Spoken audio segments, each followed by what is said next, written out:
What up, what up, what up? Welcome back to the Beard Bros podcast. If you are new here, remember to subscribe, like it, comment, show some love to our guest, which is Antonio, from Lamarck, Texas. Down south, maybe 30 minutes outside of Houston, southeast, by the bay, by the waters. Yeah. That's what's up, man. that's what's up. That's what's up. I haven't been down that way, and it's been a couple years now, but I loved it over there, dude. Y'all been to Houston? I haven't. Oh, I have. I'm a Houston Astro fan too, by the way. Oh, okay. Just to let y'all know. Yes. Yeah. Yeah, my hometown. My hometown is Houston, but for football and stuff like that, I like the New England Patriots. For basketball, I like the Phoenix Suns. Okay. Even though I'm almost, the hometown is Houston. But yeah, those are my favorite teams. So were you were born and raised outside of Houston? Yes, I was born in Galveston, Texas. Oh wow. Galveston, Texas, yeah. Raised in Lamar, Texas my whole life. For the 23 years of my life, went to school here from elementary to graduation, to graduating high school, and now going to college, like literally down the street from where Nice, man. And so tell us about yourself. I want to get to know you. What basically interests you about our podcast? Because you're clearly, I'd say about like 10 hours away from us. Yeah. It just I asked the homie, I was like, man, I DM'd him one day on Twitter, not on Twitter, Instagram. I was like, man, you want to buy a shirt, a mental health shirt, Yeah. Shout out to the brand, plug that in. Yeah. Yes, sir. Hella I asked hard, him, bro. man, you want to buy a shirt? And he was like, yeah, I'm down.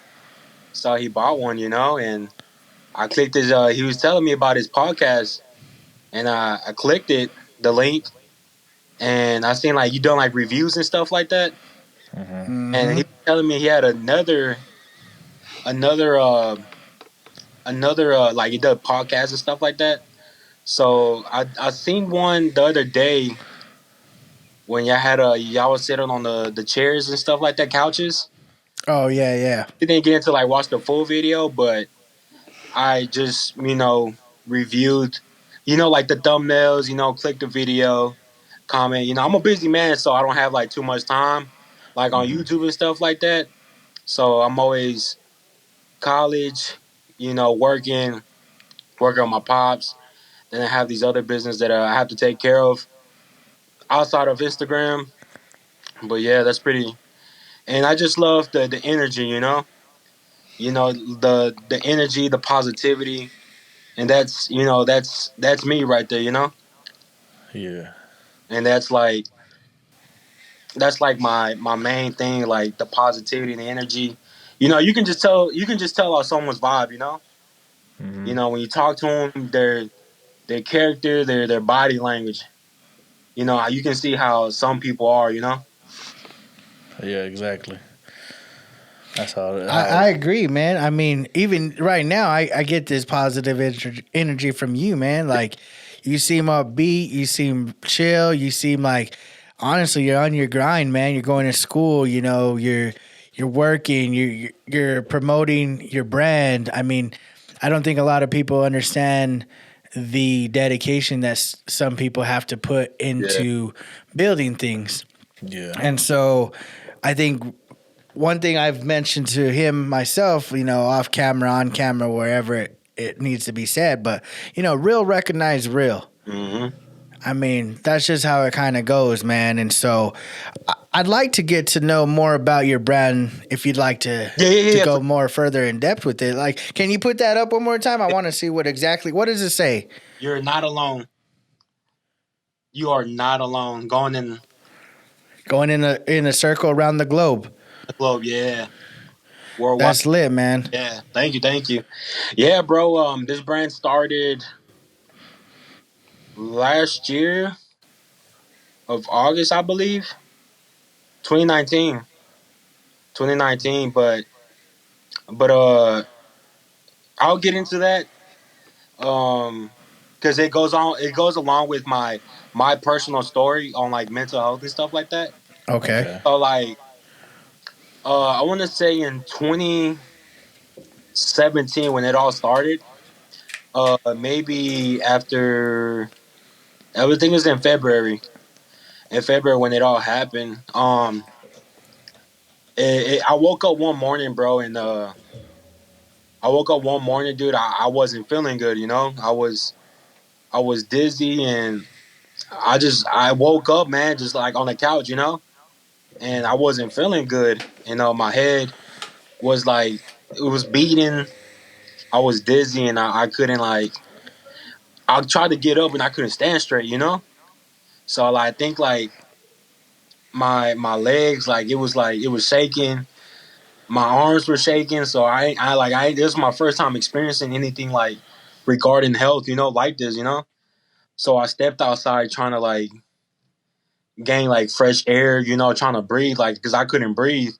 So I called my mom. I was like, "Yo, like, I don't think I can like." It feels like I'm. This is my last day on earth, and my mom was like, "Call 911, call 911." And I was like, "Mom, I'm scared. Like, you know, I don't want to do it because you know."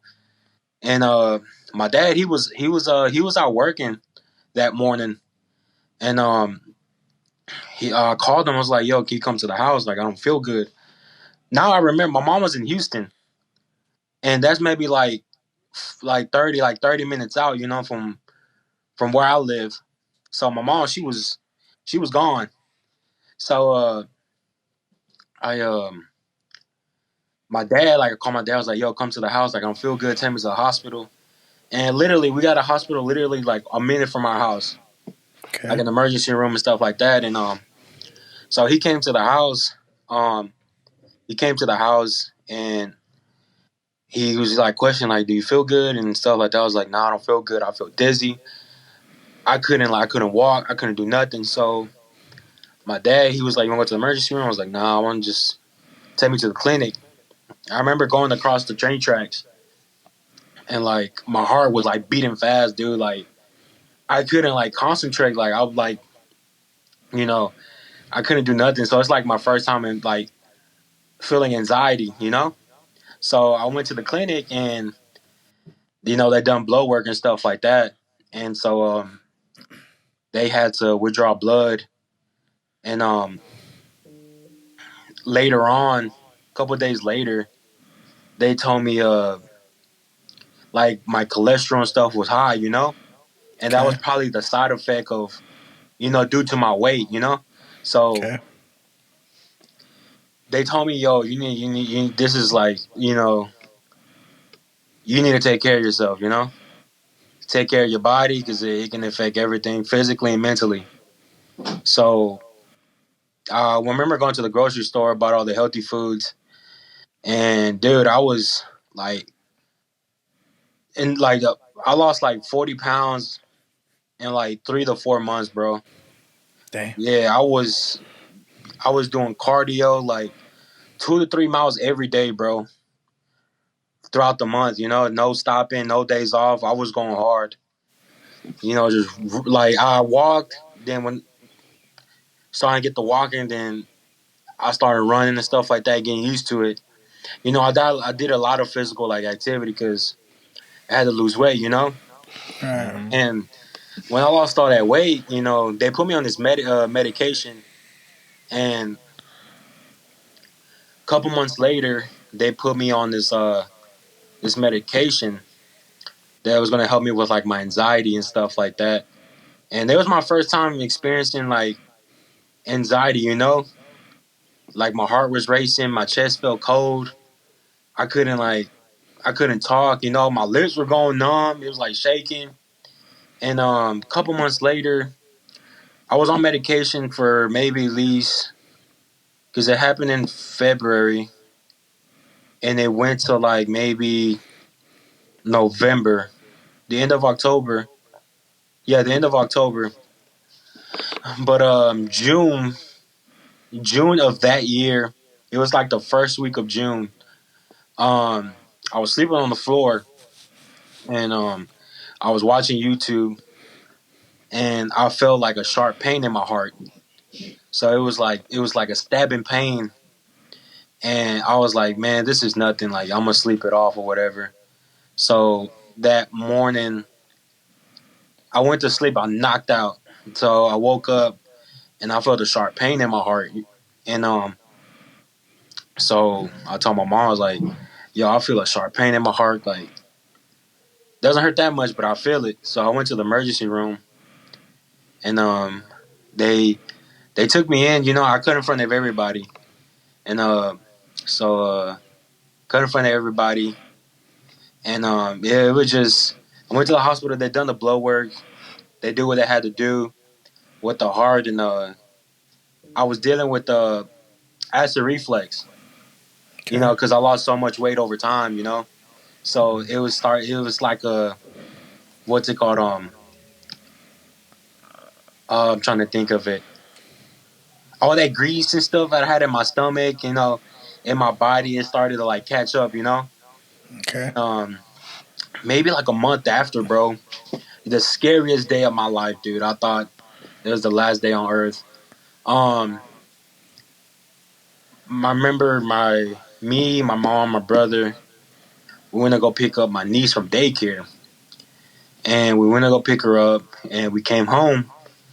And dude, like I don't know what happened, but I started to feel like this negativity running through my head, and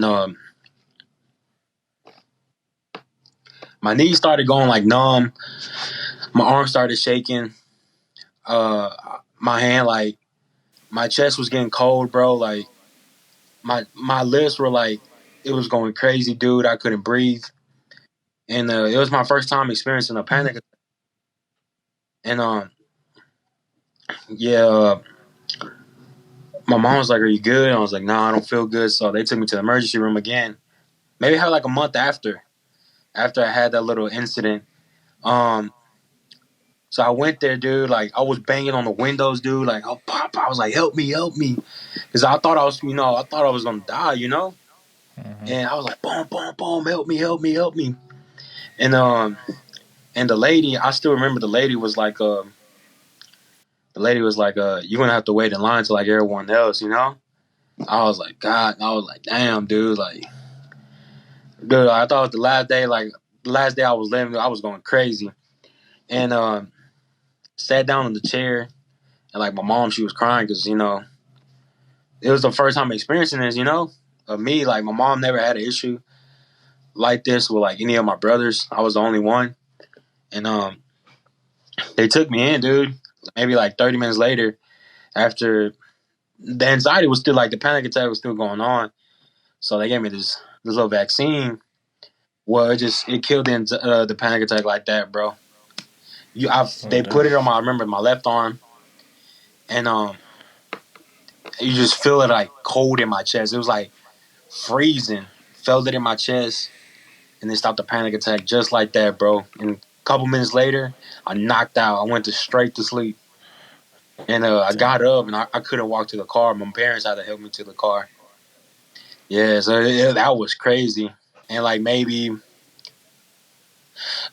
I was still taking the medication for that, and I was taking medication for like my anxiety. And maybe in like November, if I'm not mistaken, November 7th, I believe. November 7th, I got hospitalized at St. Joseph Mental Hospital, downtown Houston. Dude, it was I stopped taking the medication, dude, because I was tired of depending on medication, and I stopped taking it. And like maybe like a week before, like I wanted to take my own life, because it was too much going on with my life, with my health and mentally. I started to feel depressed, dude. Like I thought I wasn't gonna make it alive. I was tired of like I cried every day, bro. Like to my parents, like I don't think I can do it. I was thinking negative about myself, and like I just wanted to end it all. Like I couldn't do it. I seen the therapist at the time, like see her maybe like once every month, or if I can, like once every week. And it was just I just couldn't do it. So my mom, she had called a deputy. My therapist referred her to a deputy where they can take me to get hospitalized. So my mom and dad was like, "You need help." So they called the deputy, and he came to pick me up. It wasn't like you know drag me into the car and to the hospital. It's like voluntary and involuntary. That's what they call it, I believe. Right. Voluntary Yeah. and involuntary. You can choose to go or not to go. I think is if you choose to go, you get out at a certain time, or I don't know. I forgot how it worked, but yeah. Got into his car and he took me. He was a pretty cool. He was a cool dude. He was just talking to me when I was going to the hospital, and it was right at the heart of Houston, downtown. And got in there, and I remember checking in. They put me in scrubs, bro. I was on the wheelchair, and I remember going to a room. Doctor came in, checked on me, made sure I was good, and I left. And they put me in this little room. They put me in like a little room, a little waiting room, and like they put me in a room with a bunch of people who also had like mental health problems, and I remember being in there, and dude, the process time was like, I remember I got there in the afternoon because I remember that morning, me and my parents went out to eat, and it was, man, I can't remember, but the hours, like the process time was a long time. It was maybe like a 7 hour waiting time, dude. Just sitting on the couch, like because when I first got in there, it was everybody was sitting up front. We were watching SpongeBob. We were watching SpongeBob at the time, and I sat literally. When I got in there, the first seat to the left of the door was open. It was by itself. So I sat there, and it was like a 6 to 8 hour waiting time, dude, just to get processed, paperwork and stuff like that. And you sit there and they'll monitor you. I remember these two people were finna fight. I was just laughing, because I wasn't like mentally I wasn't there, but they're about to fight over some. But I'm not gonna get into that. But yeah, they put me on a wheelchair, and so they took me to the unit. I think there's 4 units, and I think one is bad, and number 4 is to good. So like worst to good from 1 to 4. I think it's 4 levels. So I got on the 4th level. It was that was the good because like I said, they monitor you to see how you are person by person. Literally, I was just chill, just watching TV and just chilling, waiting for it to get processed. And I couldn't walk to my unit, they literally had to put you in the wheelchair and take you. So they took me with one of the workers and a security guard. Mhm. Woo. And I remember getting there to the unit, and one of my roommates, because we had roommates, and we had to share like the same shower and stuff like that. And we had rooms, and it was crazy that I was talking to my roommate, and he was like, "Where you from?" And I told him where I was from, where we were just where I went to school and stuff like that, just having a regular conversation. And he asked me if I knew someone, and I was like, "Yeah, like I know him, like that's the homie." And I was like, "Yeah, bro, I'm from down there too." And I was like, "Oh, crap, dude, this is a small world." Like going to a hospital, meeting someone that we know the same people, and going to school literally maybe like 5-10 minutes away from where I live.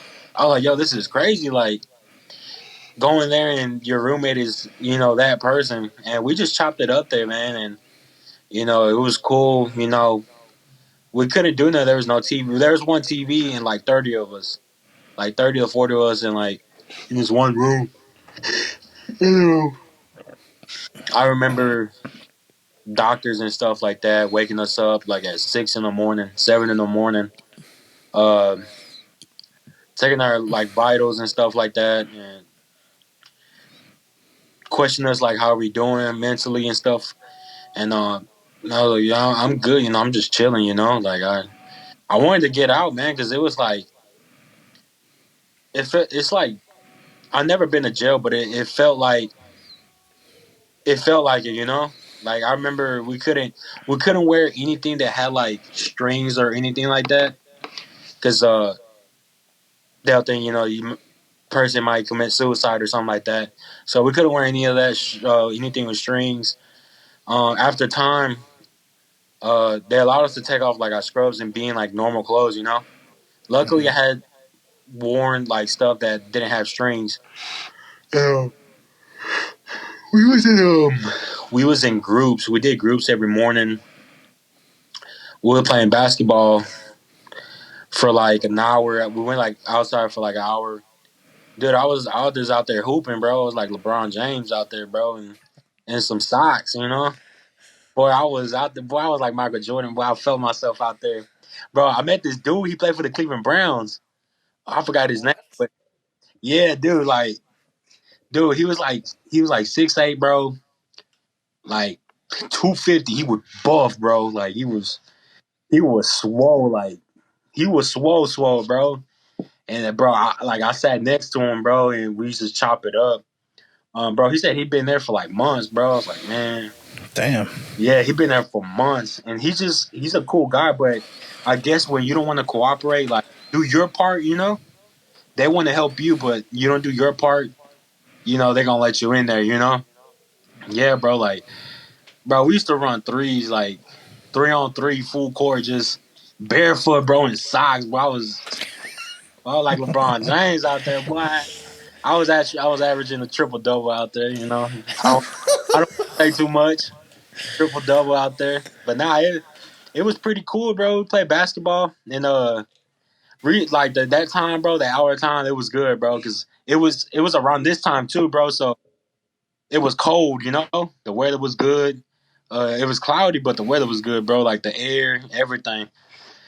Um, I was in there for like a week, maybe. Uh, yeah, I was in there for like a week. I remember getting out on a Friday. I got out on a Friday. Um, got out on a Friday, but during the time we did group work. We did group work, and it made me realizing about like mental health and stuff like that. That there's people who also going through the same thing, not just me. So it made me comfortable and getting from like stories being told from different perspectives, from different how we was raised and from different people, and it made me real comfortable knowing that I wasn't the only person that was dealing with this problem. So we did group work. If you didn't speak, they wasn't gonna let you out anytime soon.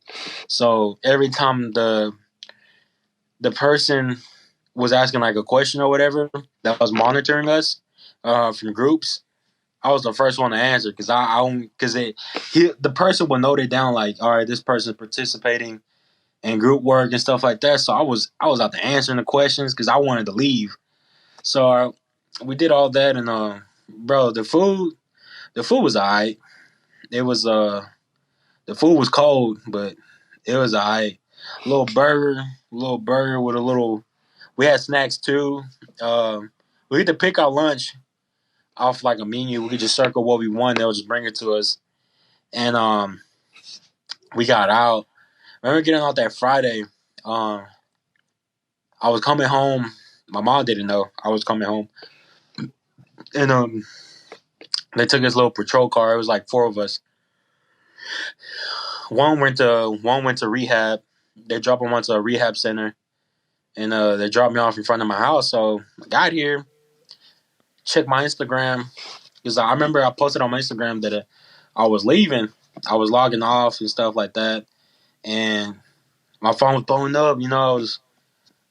I felt like I was getting out of jail. I was just checking my phone. It was blowing up, doom, doom. And I started to get serious with like vintage. like vintage clothes. Like I buy and resell vintage clothes, collect, and so started taking that serious. And YouTube, I started to do YouTube thrifting videos. I started to take that serious. And my first event, I got out. I was feeling good. I see therapy. I went to therapy, and I was feeling good about myself. Like, man, I'm feeling healthy. Like, I'm feeling unstoppable. So April, no, March, like mid March, no, January, February, March, like mid March was when I did my first event. Like, in Houston, maybe north side of Houston, was my first event. Like selling clothes. I was nervous. I was like,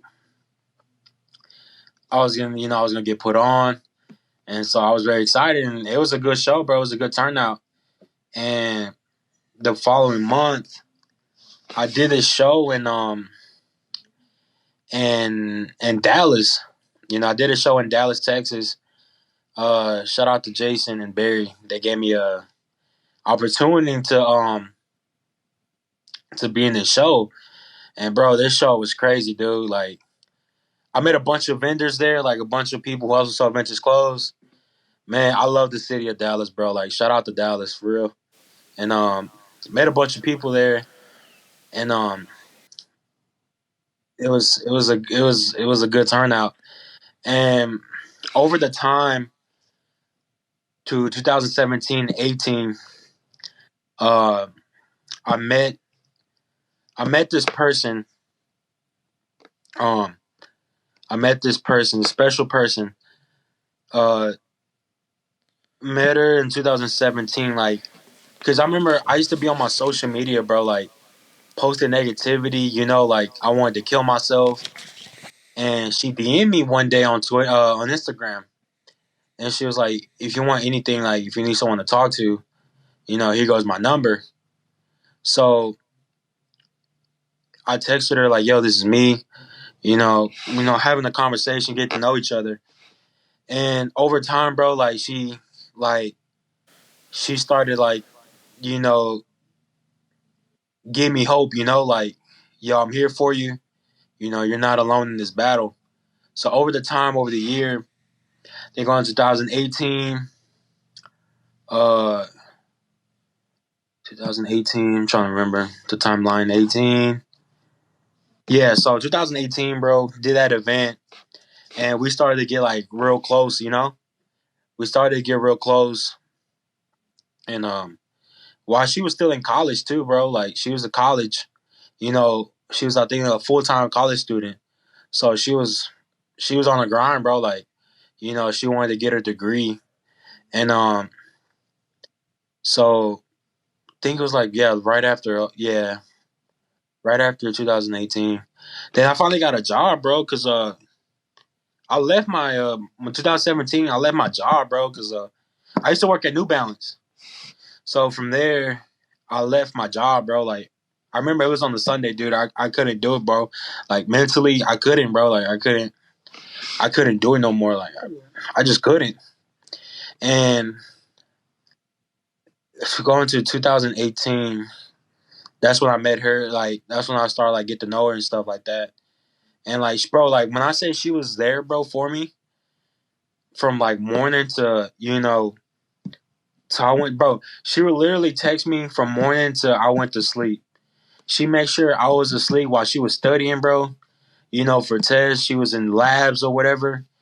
While she was busy doing homework, trying to get her degree, bro. But she made sure that I was good, bro. Like she made sure I went to sleep good. And if I felt like suicidal, she would literally call me and stay on the phone with me till that storm passes. And I was like, man, like this is crazy. Like I never had it like a friend to treat me like that. And going over time, I got a job at Vans.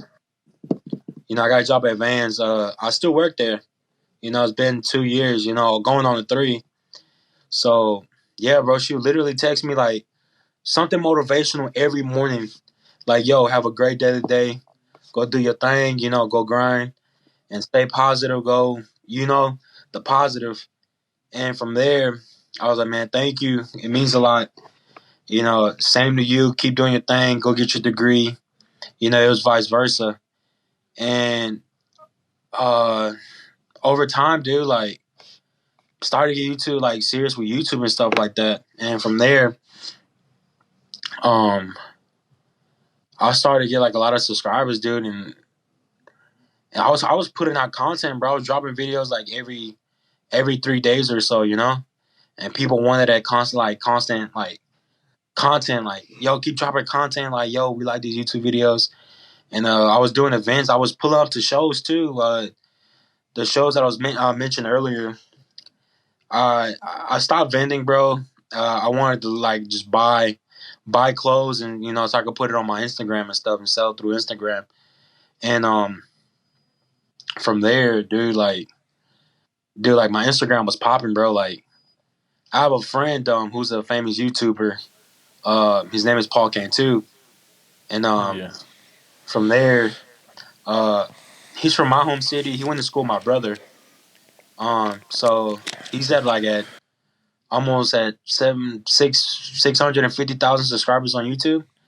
Bitches, Nice. bitches, bro. Yeah, Yeah, I know Paul Cantu. Yeah, I'm watching him on YouTube. He's lit. yeah, bro. Like, bro, he's the homie, bro. And like, I tell him like in person, bro. And I tell him in person, like, bro, like you changed my life, bro. Like, you're such a big inspiration. I remember one time, dude, I didn't feel good. It was like at 2 or 3 o'clock in the morning, bro. And I texted Paul, I was like, bro, you up, bro? Like, I don't feel good. I was just texting my friends. Everybody was asleep. And I told Paul, bro, can I call you, bro? Like, I just need somebody to help me get through this night. And Paul FaceTimed me, bro. And it was like, bro, Paul was talking to me, like, giving me, with his experience, I'm not going to get deep into detail with the conversation we had, but, his experience. So he got me through the night, bro. Like, he's a real one, bro. Like, the way he is on camera, bro, he is off camera. He's always been that solid person. And I knew him before he blew up on Instagram. Because him and my brother, they all hung out with the same friends. They all played soccer together at the high school I graduated from. And I tell Paul, bro, man, you're such a big inspiration in my life, bro. Like, you changed my life. And from there, bro, like, I started to blow up on Instagram. And I started getting, like, I remember I had, like 800 followers, bro. I was still around, like, 700, dude. Now I'm at almost 15,000. And I Damn. was like, yeah, I was like crazy, bro. I was like, man, this is doesn't feel real. And like my business, I remember being my first follower, bro. Like on my business page, I remember being my first follower, dude. I remember I started like, bro, I'm finna take this serious. I'm gonna take it from the ground up. Being my first follower. Now I'm at 13.3K, my business page, and it's doing good, bro. Like it's still doing numbers. I still get followers every day. And yeah, I told him, man, bro, you such a big inspiration in my life. Like, bro, like you changed my life. And from him, I started to make like connections. Um, like my friend who played for the Panthers. Uh, he played for the Panthers. Let's see. Met a homie who works for the NBA 2K motion capture, where they like he works on the animation, like how players moves and stuff like that. He also works for the Golden State Warriors, um, like a youth coach. So like he gets involved in like kids' lives and like basketball and stuff like that. I met him, bro. Who else I met? Dude, I met a bunch of people, bro. I met Kanye West's cousin. What's his name? His name was Tony. He used to be at the events that I used to go to in Dallas. He's Kanye's cousin. You see him in his pictures and stuff like that. He used to do church service with him. And I remember one time my friend, dude, I remember one time my friend, he was in LA and he was telling me, bro, like, bro, I met the dude you took a picture with and stuff like that. They're like, yeah. He was like, bro. I asked him if he knew you. He was like, yeah. He's like, bro. I seen. He said he seen you at the DFW event. I was like, oh snap, he remembers me. I was like, yeah, that's crazy, bro. Like Kanye's cousin, you know. And it wasn't the person who stole his laptop. And um, dude, bro, like it's crazy, bro. Like I never thought my life would be like this, bro. And from there, bro, like I never thought my life would be like this. And from there, bro, like, but back to the story. But yeah, she was there for me, bro. And I was like, man, I was just messing around. Like 2019 came, bro, and I was going to events in Dallas, you know, traveling from here to there, you know, linking up with the homies up there. And 2019 came, bro, and I was still working at the company who I'm with now.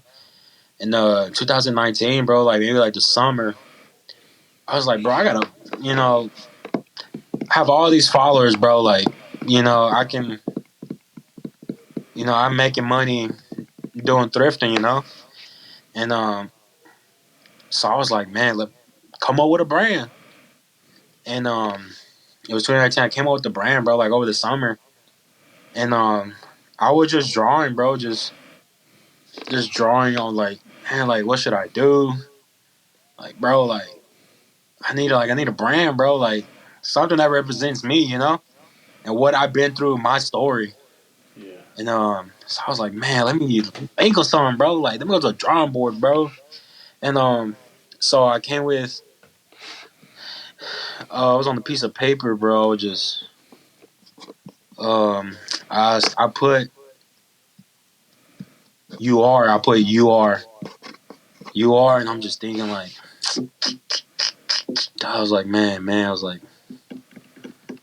like, man, think of something, bro. Like, man, I'm overthinking, bro. Like, over time, bro, it's like, man, I need to think of something. So you're not alone. I came up with that, the concept. You're not alone. So it means you know, a stranger can become your best friend, you know? Someone you never met before, never seen or anything like that. So she was there for me, you know, when I couldn't help myself and when nobody else was there for me, you know, because nobody wanted to deal with my problems and what I was going through. So she was there for me, man, and I came up with "You're Not Alone." You know, having somewhere, you know, that loves you, bro, and that cares for you, that wants to see you succeed and gives you hope. You know, like I'm there for you, and we're gonna reach the top. You know, together. You know, we're gonna be successful together, and you know, it's like me trying to get just like us racing. I fall, she gives a hand down, like, yo, give me your hand. Come on, we're gonna do this together. You know, she drags me to the finish line. We both win together. You know, she was always there for me, and that's how I came up with "You're Not Alone." And I remember I did the first drop, bro, and like, you know, it did good. You know, it sold out. And over time, bro, I started making new merch, bro. Like the concept, like this is like the best ever. Like I love all my work, but it was like it wasn't enough, you know, like the design and stuff like that. Because I remember the first line I ever did was "You're not alone." It was just the saying, but over time, I started to make different like logos and stuff like that. I remember I had the hands one. I had the hands one last year. Um, last year, um, was the last December if I can remember. The last December, I did that, and that did good too. Also, I gave away toys for Christmas last year, like using money from the brand, and bought a lot of toys, bro. Filled up the trunk full of toys, and just gave it all out to kids. I did it with one of the homies. His name is B. He makes music. He be hanging out with Justice Winslow. I don't know if y'all know him. Mm-hmm. Mm-mm. Yeah, he been hanging out with him. He was recently in the lab with Jaren Jackson Jr. that played for the Memphis Grizzlies. Yeah. Yeah, he was in the lab with him, so like he's like real close with him. So we did a toy drive, bro. I can understand what he's kind of like, what he been through and where he's coming from. So I was like, man, I asked him like, bro, you want to give out toys with me? And he was down, bro. He was all for it. So he came. He drove maybe like an hour away from where he lives to down here, and we went around the malls, bro. The nearest malls. It was around Christmas, and just gave away toys, bro. It was a great feeling, you know. There was no cameras. We ain't recorded. We did, but I had a cameraman, but I was like, I'm not gonna put this out. Yeah. I'm not gonna do this. So like, I don't want to be that person.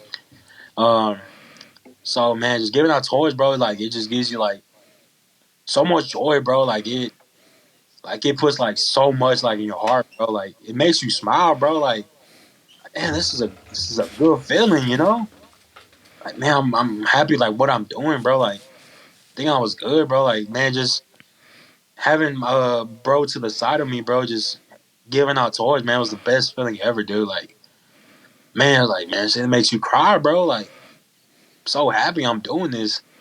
And over time, bro, oh, was it 2019?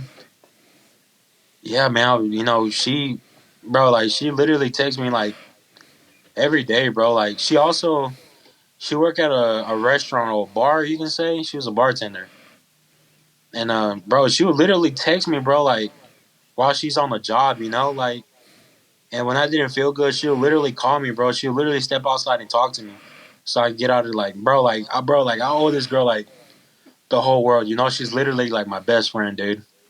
And someone's always watching you. You may not see it or not know it, but someone's always watching you. Remember that, people. Someone's always watching you. And that's how I came up with "You're Not Alone," bro. Like over time, bro, I started coming with different designs, and going to 2019, bro. There's a show in Dallas. I don't know if y'all familiar with Sloppy Robbie. Yeah. Sloppy Robbie, he has his own Netflix show. It's called Sloppy's World. Yeah, I seen it. Yeah, dope, bro. He's humble. He's humble, like he's humble, bro. Like genuine too, bro. I met him at the SWAT meetup in Dallas, and we was talking. He was by himself. I was scared to talk to him, and I went up to him and was like, "What's up, bro? Like, I like what you do. Watched your whole show. I respect what you do. Respect the grind." Uh, he was like, "Yeah, bro.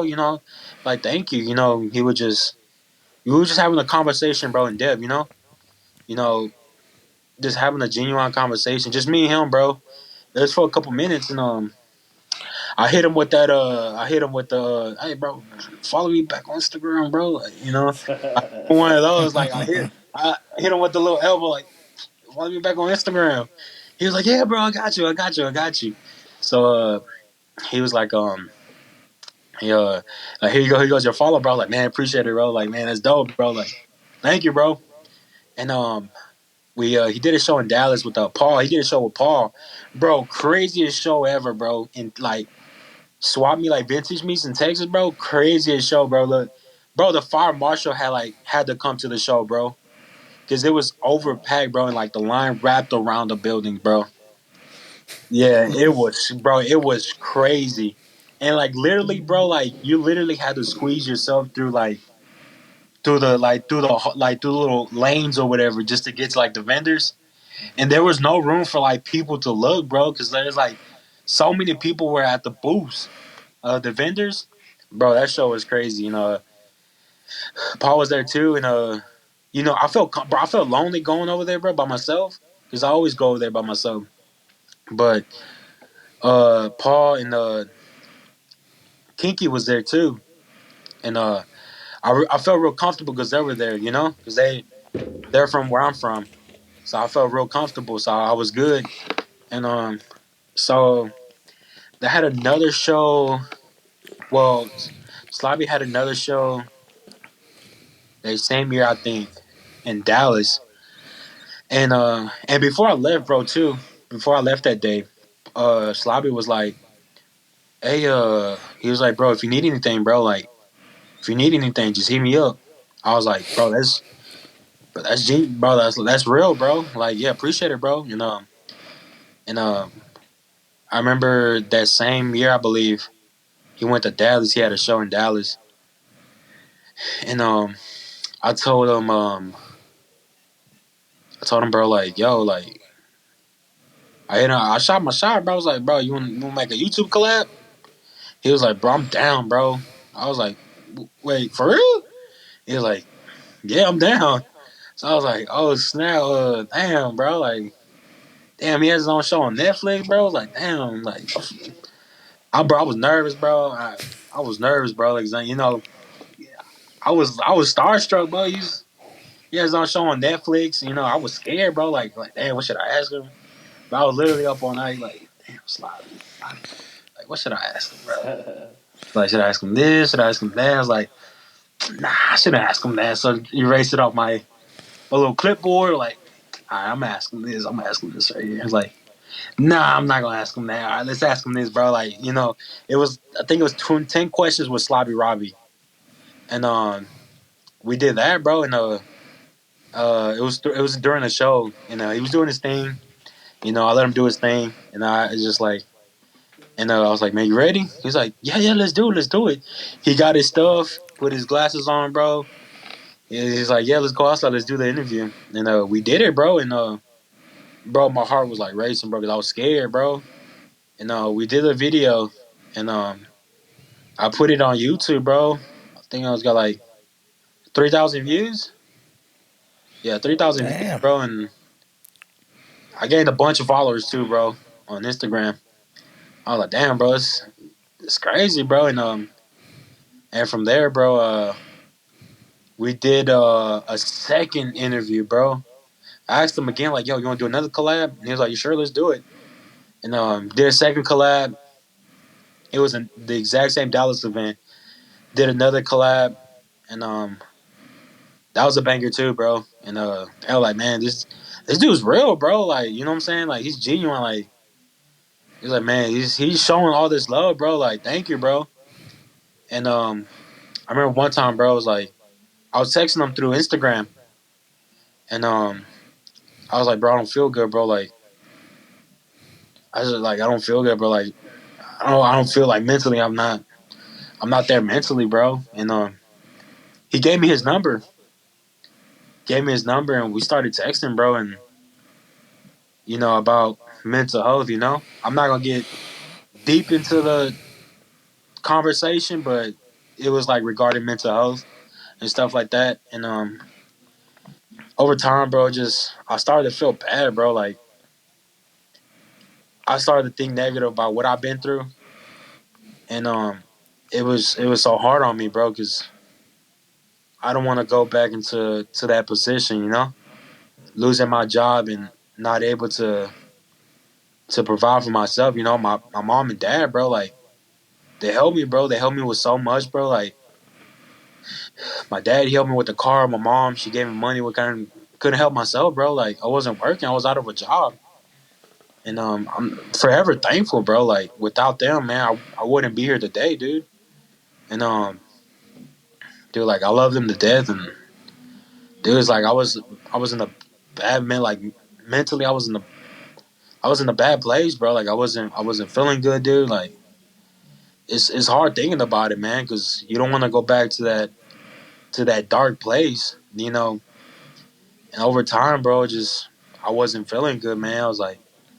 I told my mom, man, I gotta see a therapist again, because I stopped seeing my therapist maybe 2 years ago, I believe, or a year ago, and because I was feeling good, by myself, like, man, I'm doing these labs, I'm making so much money, I'm able to go here, I was happy, but money doesn't feel that money doesn't. You can have all the money in the world, bro, but like these famous people, they can have all this money in the world, but deep inside, you don't know what they're going through. Uh, who's that dude that committed suicide? from Lincoln Park. I What's have his no name? idea. No idea, man. He committed suicide. He's from he was in Lincoln Park. Who's that one famous actor? Um, who's that famous actor? Oh man, I forgot his name, dude. Wish I knew his name, but gave all the money in the world, man. But doesn't make you happy. It makes you happy at that moment, but over time, bro, like you start to like Are it you speaking starts. of Robin Williams, Yeah, the him. Yeah, funny yeah, guy? Yeah. yeah, him right there, bro. And and like you just feel like sad over time, bro. And I was doing all the things, bro, with Slobby. I was happy about it, but over time, mentally, bro, like it started like to drain me mentally. Like I wasn't 100%. Like over time, bro, these suicidal thoughts to come back, bro. Like it came back to haunt me, and there was just days like, man, I just don't want to live no more, bro. Like I used to post on Twitter, I'm about to kill myself, like I don't want to live no more, and then like it hurts. Like it's just man, just don't you don't want to deal with these problems like financially and mentally. You don't want to deal with any of these problems, bro, like ever again, bro. So I guess the best choice is just to take your own life. But over time, man, just having even though, bro, like you have the support, you have the support around you, you have that corner, people that support you and push you, you know, you still feel lonely, man. And I don't get it, bro. Like you're doing all the right things. Like me, bro, like I'm in college now, bro. Like I'm in college now. I have a job, dude, and all of my bills are getting paid on time and I have the right people around me, but it's at the same time, bro, it's like I just don't feel good, mentally, bro. Like what is wrong? Like what am I doing wrong, dude? Like and the pain that constantly runs through the thought that always comes through my mind is just take your own life, dude. Like what am I doing wrong? Like I don't know what's going on. And over time, bro, it sucks, bro. And I finally like understand like what people are going through, man. Like mental health is like the most like to me it's important, bro, because this I've been through it and I still am going through it. Yeah, I feel you. Um, it's hard, bro. Like I don't know how like man like people do it, bro. Like it's just it's a like very touching subject to me, bro. Because you know I wanted to take my own life. I got hospitalized for it and I have these constant like thoughts of like killing myself, like taking my own life, bro. And like it hurts me, bro. Like it just it hurts, bro, because you don't know what you can do to like to help these people. Just be there for them and talk to them. And Yeah. I have a couple friends who walked away. I was like it hurts me because I gave them everything, bro. Like when they didn't have money, bro, I gave them money. And when they didn't have nobody, I stopped what I was doing out of my busy schedule, and I was there for them. And it just hurts, bro. You can't get the same love back, bro. And it sucks to say, bro, but you know, just had to cut those people out of my life, man. To like mentally capacity, bro. Like now, um, I just don't have the to like mentally. I don't have that power anymore to help people. Like as in like mentally, I'm sick, but it's just like, man, how can I put it, man? Like I don't have like the to state of just helping people anymore. As in like giving them advice because I'm scared. Like I don't want to tell them something like something bad or I don't want to come as wrong. And just don't want to tell them. I'll tell them my story and what I've been through. And what I'm telling y'all now. I this is the first time I ever telling my story. I haven't made a YouTube about it. Made a YouTube video about what I'm going through and why I haven't uploaded YouTube videos, but deep into detail, I haven't told anybody this story. This is the first time I'm ever telling my story, and I was like, man, it's crazy, bro. Like, there's like millions of people who deal with like mental illness, some sort of mental illness, and I'm currently in college right now to become a mental health therapist.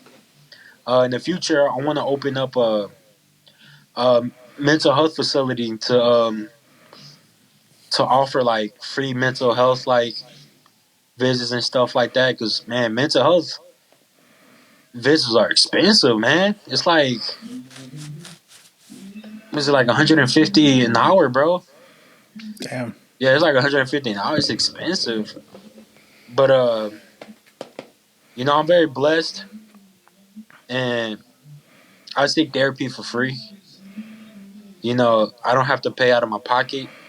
It's a it's a clinic that I don't know if you ever there's a is the main I think the main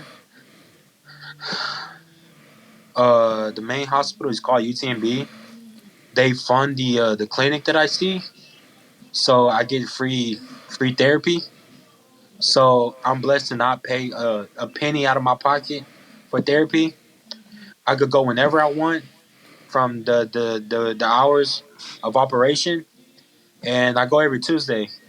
So I'm blessed to not pay for out of my pocket, but for the people that do, it's like it's expensive, bro. It's like $150 an hour, And yeah, when I graduate and stuff like that, and I get everything under control, bro. Like I want to open like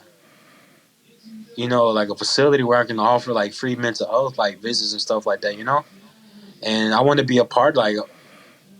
Like I don't want to just open up a facility and say, oh, I just own it. Like I own this. All right, I want to be actually in there and working, not just this is my business. Like I can go home and do what I want to do. Like you already got my degrees and stuff, so I just own this building and I own this facility and I have people working for me. Now I want to actually get involved in people's lives, bro. Like I said, man, you don't know what people going through like behind these Instagram, and you don't know what people are going through mentally. And I try to reach out to some people, and hopefully this helps like people like with also dealing like with mental health problems. Like that's what like my brand is based off. Like you're not alone.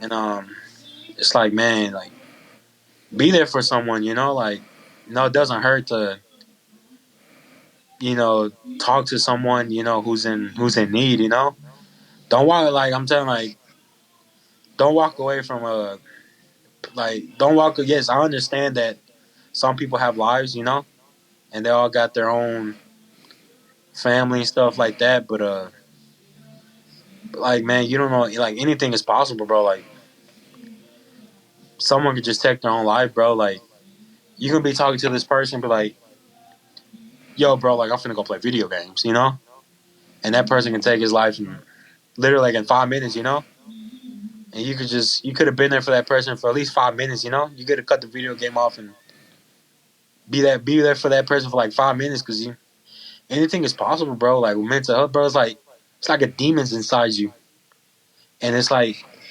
you're being possessed, and like it's giving you all these negative thoughts in your mind, and it's just like it's making you're not thinking of it, like taking your own life. It's like something inside you is telling you to, and you're being controlled, like mentally, you're not 100%. And it's just like, man, it's just scary. Like it's scary, man. Like I don't want to be in a point of life where just I'm tired of everything, man. I'm about to just take my own life, dude. Like I never want to get to that point and have something like literally overdose on pills. I don't want to get to that point in life, dude. Like that's like my biggest fear again. Like I don't want to be there, and like yo, like y'all was just talking to this dude, like Like we were just on the podcast with him, you know. Mhm. I don't ever want to put like the people close to me and people I work with and in that position, you know, attending my funeral, you know. And I was like, man, you know, like, wish I could have done something. And I never want to put anybody like scare people, you know. I have days, bro, like man, I don't feel good and I don't feel good 100% like mentally, and I just don't want to like, man, it hurts, bro. Like I don't know how else to put it, man. It's like, man, it's scary, man. Like a lot of people go through it, man, and I try my best, you know, on my busy days, you know, to help out other people, you know, who also go through the same thing, and that's how I came up with the brand, man. You're not alone, and bro, like this dude, I was at work one day. This dude was like, bro, he's like, is that a collab with Vans? I was like, nah, it's my brand. He literally bought a shirt right in front of me, bro. He was like, bro, I like the concept, bro. He dapped me up, bro. He's like, I like the concept. He's like, keep doing what you're doing. I was like, damn, that's love, bro. He literally bought a shirt in front of me, bro. And there's this other dude, bro. I met a dude like when I first started working there. He was like, I was just chilling, bro, just fixing the racks on the shoes. He came up to me. He was like, you Antonio? And I was like, nah. He was like, you sure? I was like, nah, that's not me. And he's like, bro, he's like, I seen you on Instagram before. I was like, for real? I don't have Instagram. He was like, you thrift, huh? And I was like, yeah, that's me, bro. He was like, damn, bro. He's like, bro, nice meeting you. He was dapping me up, bro. He told me, bro, this exact words he told me. He's like, whatever you're going through, bro, you're gonna get through it. He dapped me up and left, bro. And then like it Damn. stuck to me forever, bro. I was like, damn, bro, like, you know, meeting people, you know, that see you, like I said, like someone's always watching you, bro. And I was like, man, this is crazy, bro. Like every time I'm in Dallas too, bro, people ask for pictures, bro. Like, damn, this is crazy, man. Like, I never thought my life would be like this, man. It's like it's a good feeling, bro. Like when people come up to you and be um, like there was a show in Dallas, bro. One of the vendors, he was like, he put me to the side. He was like, bro, I don't know what you're going through, but you know, just know that you matter and stuff like that. He was like, man, I respect everything you do and keep doing what you're doing. Keep like, bro, like I can have a bad day, bro. It's like, man, it's crazy, bro. When someone's watching you, like, they respect what you do, bro. Like your grind, they respect your grind, they respect your hustle. I was like, man, this is crazy, bro. Like people asking for pictures, and man, this is crazy, man. I never thought of this, bro. Well, man, it sounds like you've been through. I would be able to say a lot more than I have, man. Mhm. And all I can say is I tip my hat to you because I can only imagine the battle you face on a daily basis. You know, I don't think it's a once a year, once a month, or it's a constant battle. Bro, it's every day, bro. Yeah, and I'm glad that you're able to see that the bigger picture.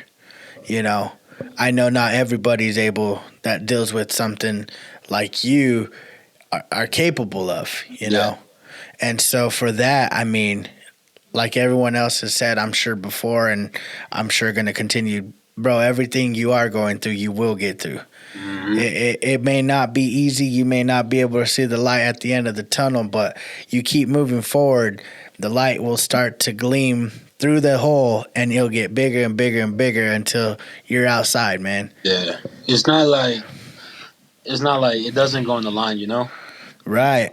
Life is not like this, a straight line. It's like this. Life is full of obstacles. We go through so much, and you just have to work hard and you know put your mind into it. You know, you can do anything if you put your mind into it. Like my Instagram, for an example, I never thought I was gonna reach over 100 followers on my business page. I was my first follower, and now I'm at 13.3K. People showing love, people are buying, bro. It's people buying my merch, bro. It's crazy, bro. You know. Yeah. Heck yeah.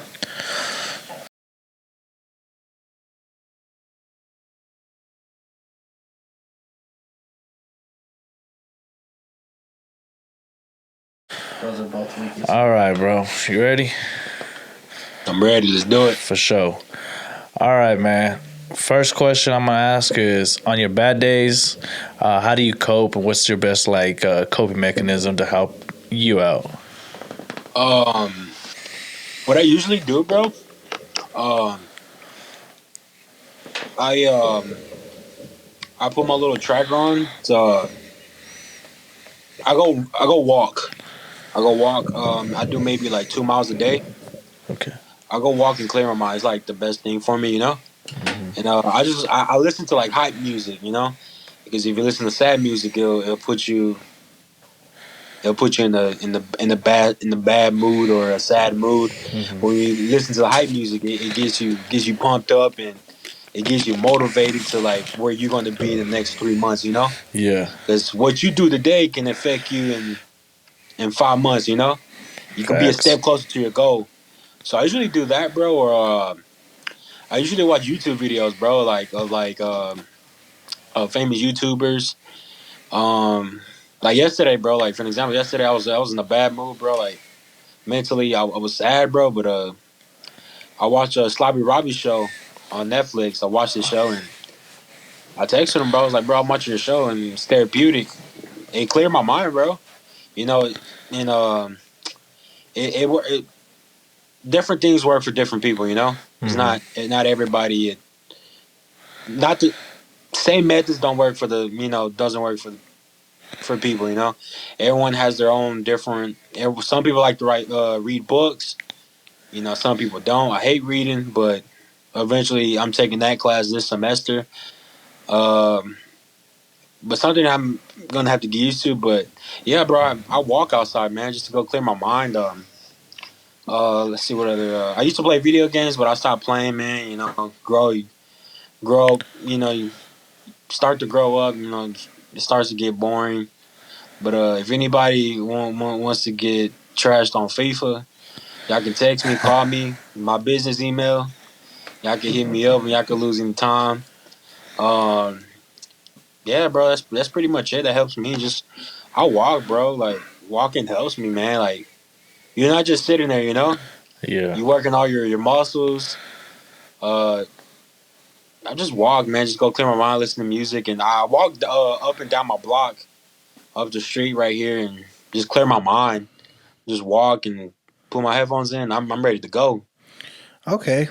I mean that sounds like I think you hit the nail on the head when you mentioned that I think when it comes to mental health, not like what works for you is not probably going to work for the next person.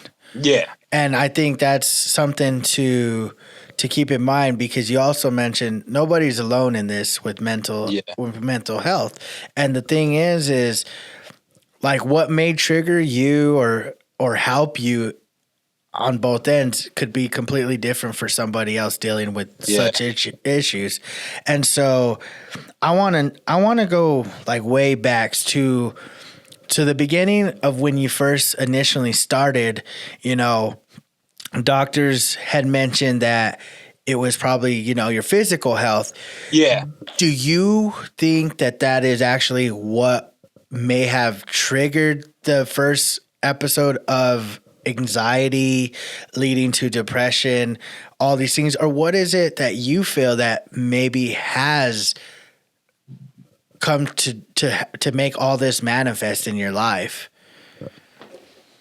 Um, yeah. So it was like I said before. It was all due to my physical health. You know, like I said, when they did my blood work, you know, they found out my cholesterol and all that stuff was high. Mm-hmm. So when all that stuff is high, it affects your blood and stuff like that. You know, I don't know too detailed into that, but Right. from my experience, I like it affected me a lot because you know the more fat you have in your body, the more like fat you have around your heart. I Okay. think that's how it works. But yeah, man, and it it affects a like man it affects a lot, bro. Like your physical health.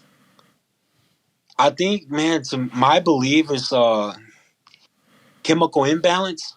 Okay. That's how I feel like for my health or my issue. Mm-hmm.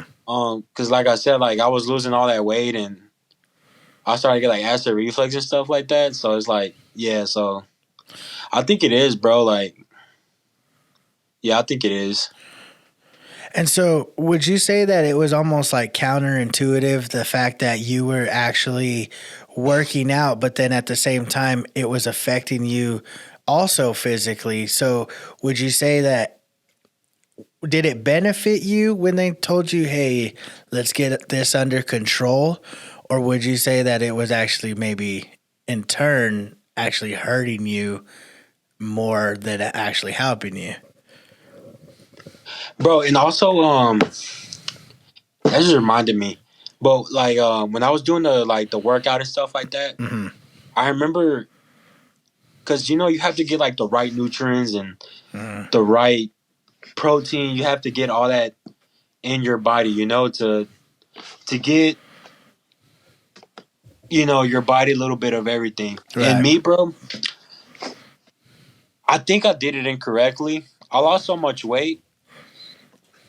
Every day I ate the same thing. I ate my little eggs, my little bananas, oatmeal in the morning, and like for lunch and dinner, I ate grilled chicken and lettuce, and call it a day. Okay. And I was eating that 7 days out of the week, for like a month straight or so. Okay. And like I think that's what because eating grilled chicken and lettuce, you're not gonna get what your body like it needs. Right. But I think that was like the biggest mistake for me, eating grilled chicken every day for lunch and dinner and eating the same breakfast every day. But I was getting the workout in, dude. Like I said, I was 2 or 3 miles was nothing to me. Right. Walked it in like 40 minutes or 45 minutes or so to an hour. I was walking it like it's nothing. But yeah, I think like the foods that you eat has like a big effect like on your mental health, bro. Because I know some people like are chemically imbalanced, and I think that's me. Like my physical health, like I wasn't getting the right food inside my body. So I think that was like the biggest like mistake, like eating grilled chicken. I didn't know Google search or anything like that. Hmm. I was just eating based off what doctors told me to eat, Right. but I ignored I just ate the same thing, grilled chicken and lettuce every day for lunch and dinner. Right. And I guess it becomes easier, like even off our self acknowledgement, as far as like when you think of chicken, they say that's a good source of protein.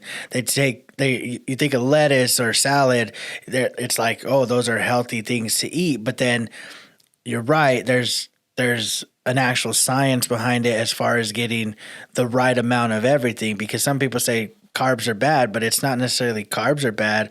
It's the intake of carbs and stuff like Yeah. that. So I could understand strictly sticking to one diet. Well, one, it gets redundant, and two, it may be hurting you more than it's actually helping you. Hmm. So I'd like to ask. So like now that you tested that theory as far as like working out, eating right, have you stuck to that, and is it helpful, or have you made adjustments, or how is that going? How does that work out for you Man, now? bro, honest, bro, that man, it's like man, like I said, like man, it's like I'm in this dark place mentally, Mhm. and like man, like I think the medication I'm taking, bro, because if I can remember the last medication, it didn't do this to me. But I think this medication has like a big like side effect to my diet. Mhm. I can go eat at a buffet right now. I could eat me about like 5 plates. 30 minutes later, my stomach is empty. As if You know? you're hungry again. Yes, like I'm hungry again. Yeah, Okay. yeah. Like I can go eat buffet, eat me about 5 plates. 30 minutes later, my stomach is empty. Like I feel like I haven't ate all day.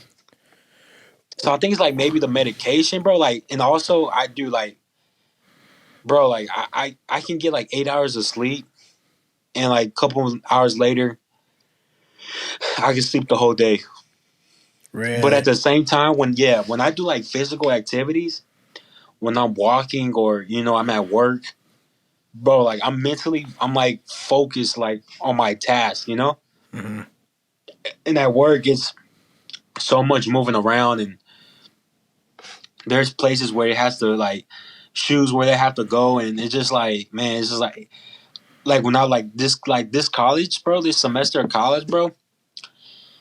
I was working with my dad. My dad was a landscaping company, and I was doing my homework, bro. Like all in one day. So like all day my mind was my mind was busy throughout the day. Mhm. So I was like, man, I was focused, man. Like I think the medication had like a big side effect, but it's like, man, like I'm eating my life away, because I'm stressing a lot, bro. It's like when you stress, you eat, you tend to eat Mhm. just that feel that little that empty space you have, Right. in your stomach or in your mind, that's like. But I think the medication had like a big side effect to it.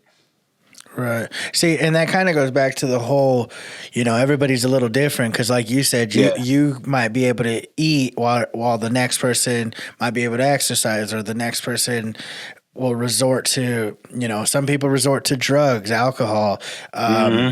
whatever it is that, like you said, it fills that void that you're missing inside with just something that may or may not be necessarily good either. And so you say you stay busy, and that's where you feel, I don't know how to put it. Basically, your mind is clear of any type of negativity. Hmm. Would you say that, at least for speaking for yourself, would you say is that something that you have a tendency of trying to do more often to keep you, mentally strong? Yeah, bro. I recently just also do this I recently just started doing yoga. Okay. Yeah, yoga.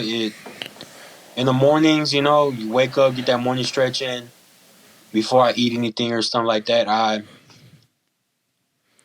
didn't know how to do yoga, but it wasn't like bad to search up how to do yoga Mm-hmm. on YouTube, so I did it.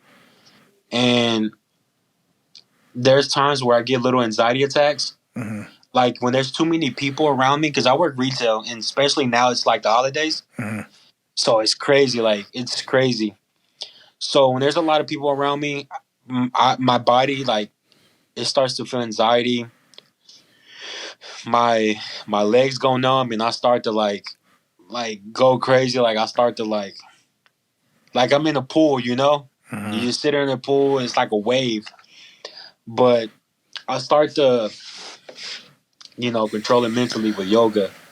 I don't know if y'all heard of Wim Hof. Mm-hmm. No, I don't think so. It's like the You heard breathing of? mechanism, isn't it? Yeah, that guy. And like the coldest thing I ever heard, bro. I never heard it out of anybody's mouth. I was watching this little TikTok, and he was like, the best thing. He's like, he stopped smoking. Um, he stopped smoking. Not the dude, but it was another dude. He was doing like a podcast or whatever. Okay. He said he stopped smoking. He slept better. The depression symptoms went away. He said take a cold shower. Okay. And it's like when you put your hand on the stove, what makes you like move your hand? Because it's hot. The Yeah, pain. right. You get But what that part of your that sensation of like, this isn't okay. Like, this is. yeah? But what makes you do that though?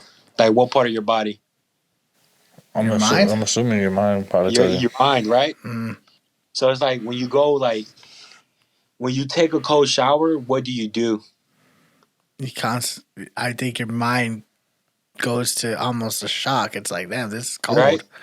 So and you start to Right. right. So when you hyperventilate, you're breathing in the air, and that's what caused my panic attack because I was inhaling, hyperventilating, Okay. and what makes you stand under that water is your mind. So when you control everything, bro, with your mind, you can do anything. Right. So when you get under that cold water, your mind controls it. If you want to stay under there or not. So it's like the coldest thing. So I started doing research on Wim Hof, and I started to learn his breathing techniques and stuff like that. And I started taking showers, cold showers. I've recently just started like a week ago. So like when I first started taking the cold showers, it started like trying to gasp for air because it's cold. Mhm. But over time, I it's like 5 seconds, 10 seconds, 15. because when you're under there, you can feel the water drop in your body. You just there. You can just, and over time, bro. Yeah, yoga's like you're relaxing your muscles and you're clearing your mind off things. Right. And, and this yoga's been like a big thing for me. That's helped me with that. I mean, I've not yet given yoga a chance. Just a little backstory of myself. I tore my Achilles recently, and my balance is a little off. So my therapist has suggested one way to regain balance and actually improve my balance is to start yoga. So that's actually something I'm going to end up doing here, hopefully within the next couple of months or so. And so a lot of people have said yoga is just a completely different, I guess, exercise, basically.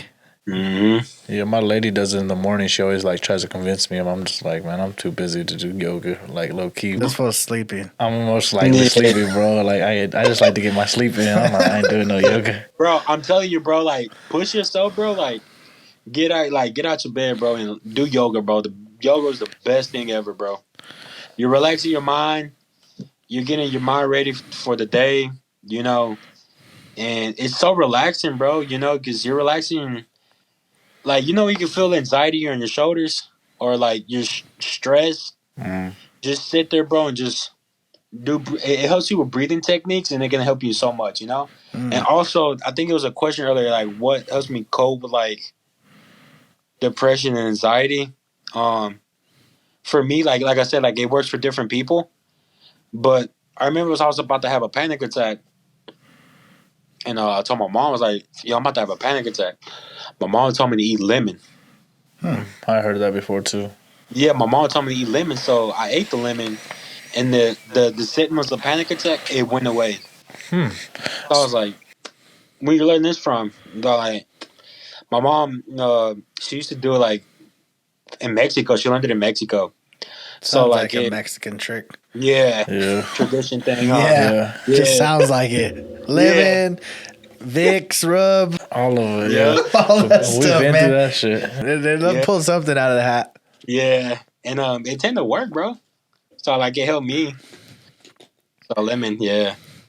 That's what's interesting, man, is like I can't emphasize enough the fact that everybody's different, bro. Mm-hmm. Even those that don't have anxiety, depression, maybe it's not. I think everybody deals with it. It's just others deal with it differently than the next person. You know, I look at it like if you go to the doctor for like illness, you should go to the doctor for mental illness. You know what I mean? So that's how I feel about it.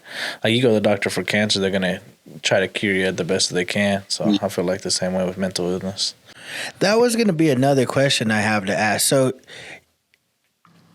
based off the history and what you've been through up till now, what do you see or how do you feel or what would you suggest based off everything you've gone through so far has either worked or not worked, or maybe because you mentioned that you would like to start your own mental services, what's something that maybe you've learned that's helped significantly and maybe something that's like, I honestly just don't think that's something that I would really suggest for anybody. Bro, the best thing ever.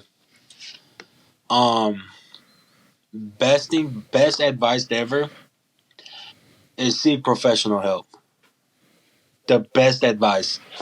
And I remember I was scared to go out in public, because I started to feel these symptoms of anxiety.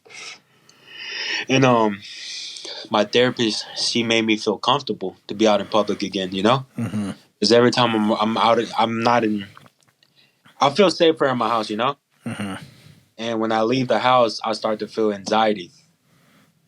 So we started to work on like breathing techniques and stuff like that to help me be out in public again. And I've noticed there's a pattern that my mom's seen. She was like, I've noticed that when you don't see your therapist, you feel bad. you're in a bad mood. You don't want to do anything. You don't want to get up. You don't want to go to work. You don't want to do this and stuff like that. Now that I see my therapist, I've been to my therapist for 5 weeks in a row. Now I recently just started seeing my therapist again 5 weeks in a row. And I didn't go last week or 2 weeks ago. No, the week before, because I had my finals. Sorry, my finals for college, and I passed it. And the week after, I went to go see my therapist. And therapist, it has helped me a lot, because they study that field for many, many years, Right. And my therapist, he's been in the game for 50 years. So he's experienced a lot, He's experienced a lot with mental health, and he can use his experience or what he's learned through those 50 years to help me, Mm-hmm. And every week we learn. Every week I learn something new. So it's like seeking professional help is the best advice ever, Right. And some people are unfortunate, they can't afford it. And luckily, like I'm blessed, able to like get free help, free therapy. And I think the best advice for people who can't who are not fortunate enough to afford therapy is to turn off social media. You may be bored and you just want to go on Instagram or Twitter just to go look at something, But cut off the social media, cut off the Instagram, Twitter, and Snapchat. Cut all that off, for like a month. Go work on yourself. Go for a walk every day you know until you see a rhythm, a pattern. Like I'm starting to feel better. Until you find something that helps you. Like everyone's different. Me, therapy helps me.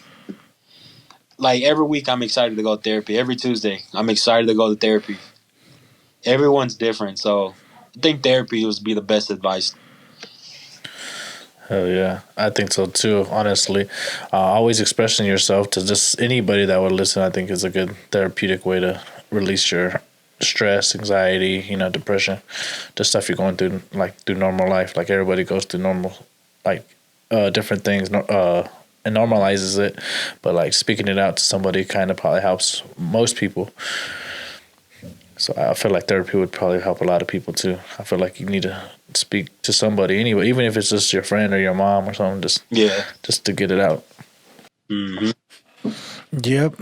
I'd like to kind of maybe dive a little deeper into, the social media thing, because I feel like in today's era, it's like a heavy populated, society, I guess you could say, all in itself. I mean, here we are right now, on YouTube. But would you say that personally has social media at whatever time, even maybe once or twice, has led to your anxiety or depression or any type of other thoughts? No, it was all due to like my physical health. Mm-hmm. My physical health was the biggest impact of how all this started. Okay. Mentally. But for like influences and stuff like that, or like persuasive or something to push me, to take my own life or something like that. Mm-hmm. Nah, I don't think ever. But every time I see something negative or something like that, or see something emotional, then it'll affect me. Okay. Like I have my own little Instagram page where I post like all the positivity and stuff like that. Right. I have a vision board too where I keep all the positive, all the colleges I want to attend, all the letters that I got from different people. I read it every morning. Okay. To show that you matter. You're not alone in this, and we're gonna achieve success together. So that's what keeps me. But social media, nah, it hasn't affected me in any way. I'm on social media every day because my business is on there, like all of my business, and you know, I sell through Instagram, vintage Right. clothes, and my brand is through Instagram and Facebook and Twitter. Mm-hmm. It's all through all those platforms. But other than that, nah, social media hasn't affected me in any way.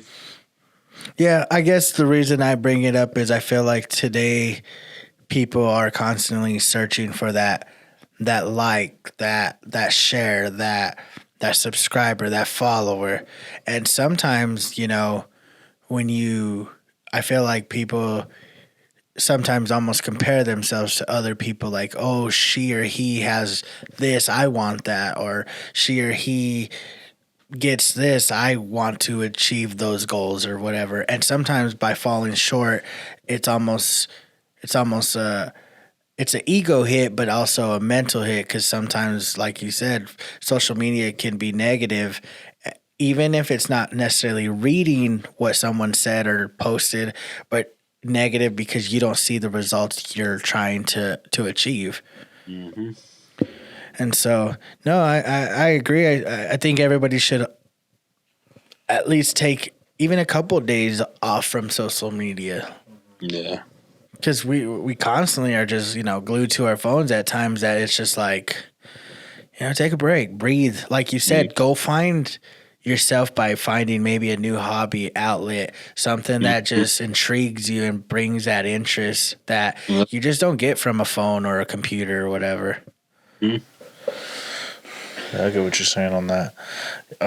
Yeah, if you do like you said, like a couple days off here and there, and then you're just gonna start getting like weeks off, and then you're gonna feel free, and you're just gonna live your life basically outside the phone. You could like actually go to events and live there instead of fucking. I mean, it's even like, think about it. It's like, when's the last time you had a conversation with somebody, even just face to face? It's hard to name those times because we just, I mean, even like asking a girl out face to face, it's like we don't do that no more. Yeah. You got to message them, Snapchat them, hit them up in their DMs or do whatever it is to grab a girl's attention. Yeah. I mean, back in like even in my time during high school, I didn't have this kind of like social media. It was fairly new to the point of, you still had to go get rejected face to face. And it didn't mean you were ugly. It just meant rejection was kind of a part of everyday life, Yeah. And so, I guess that would be my advice. Not so much just for any specific person, but just in general, like take a break, Yeah. Go outside. Yeah, that's what, bro. I usually I walk outside, man. Like walking is like the best thing for me, Walking, and like I try not too hard to be on my phone a lot, just trying to break that habit. I'm always on my phone. I recently just bought GTA on my phone. That's what's up. I bought all the GTA, so I'm on there playing it. I recently just bought the Call of Duty Zombies. Oh, nice. Recently just bought that. Other than that, man, I'm just trying so hard to be off my phone and social media, but my business is through social media, How I'm gonna make the money, So it's like it's hard for me, man. But walking, bro, I usually talk to my mom and dad, bro. Yeah. Mom and dad. I usually talk to them and how my day went and stuff like that, and just talk about them, like how's y'all day today, like how's the day at work or anything going on. Talking to my parents, bro. Talking to my parents, mom and dad, and they've been through it all, Right. Yeah. My mom, she's been through the same thing, and it's like, man, she said she's been through it. I lived with my mom my whole life, and I remember getting like little flashbacks of how she's been through it, like anxiety and depression and stuff like that. But she said life goes on, life goes on with or without you. And I guess she found something to like break those habits. You have to live day by day, and like I said, some people deal with it differently. My dad, I never ask him like regarding his mental health or whatever. Um, my dad, he's been through it all. He's been through the struggle. So it's like my dad, he's tough mentally. I never seen my dad cry. The last time I seen him cry was when his mom passed away, and that was more than 10 years ago. Mm-hmm. That's the last time I seen my dad cry. Like I never seen him cry. My dad is like he's tough mentally, man. So it's like, man, what do you do? Like maybe because how he was raised, or I don't know. Like man, you're tough, dude. No, I mean, I guess we could vouch for that because our dad sounds like we have the same dad. Yeah, you don't cry, bro. You don't cry. I think literally we've probably seen him cry one time in our entire life, too. Yeah. Like, no joke. And so we understand that. I do have a question, though. It sprung a question. I know we talk about how you cope with it or how people that are dealing with mental health. But what could someone like that, like, for instance, if you're reaching out to somebody, just for either just to sit there and talk or advice or whatever, what's somebody that what can they do for you? Like, how could someone help you? Because I feel like it's always about trying. It's the other way. Does that make sense? I'm trying to. You're always trying to ask, like, how can you help them instead of asking how somebody could help you. Exactly. Yeah. Like, what would your advice be for somebody trying to either reach out or, is a close friend trying to help you? Yeah. Bro, to be honest, bro, man, that's a good question, bro. That's a good question. That's a very good question. I never thought about that neither. Yeah, me either, bro. I got them fingers. Yeah, man, it got me thinking, man.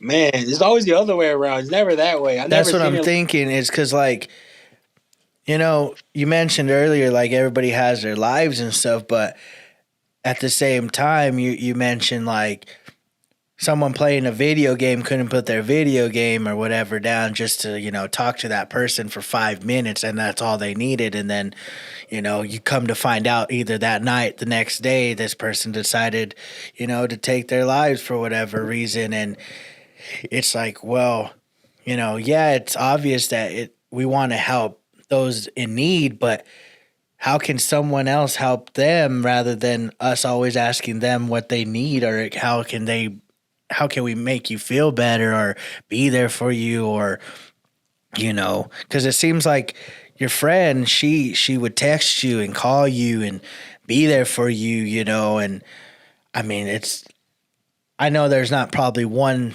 answer, but it's like even just the smallest things, writing a letter to you, sending you a text, shouting you out on Instagram. I don't know. You know what I mean?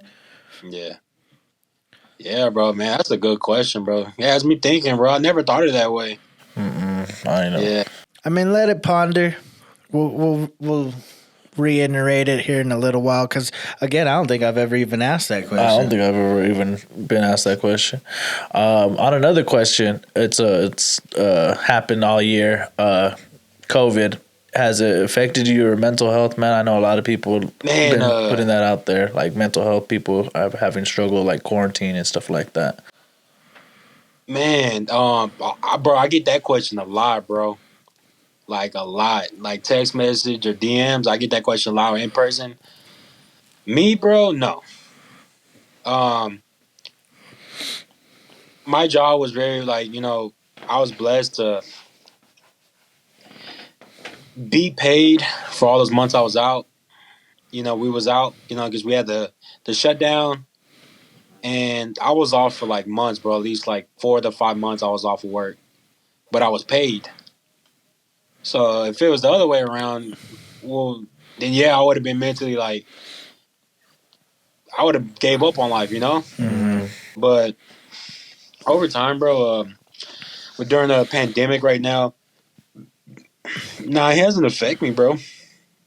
Like I get that question like you said, like people ask me like, yo, does it affect your mental health, or like does that play like a big role in your mental health? Like, nah, I'm living life, man. Just if I feel sad, like I said, like I go for a walk, Mm-hmm. or I'll plan something the next day, or plan what I'm going to do for the following week, or like what I have to accomplish. Especially when like school is online. Mm.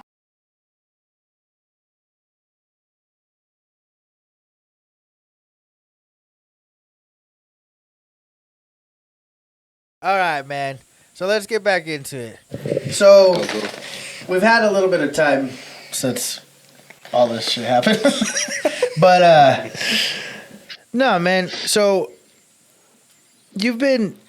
I would like to think like you've been dealing with this whole thing for, what seems like what you'd say 3 years now. Yeah, going on the 4. Going on to 4. How is it like? I want to know kind of what happens because I was going back to the question that I asked is how can somebody from the opposite side be assistance or help a person in need, like whether it's being there for them. But I started thinking about it. And so I came up with this, like, when it's building, you mentioned earlier, like you almost can feel like an anxiety attack or your mental starts to wander into the negativity.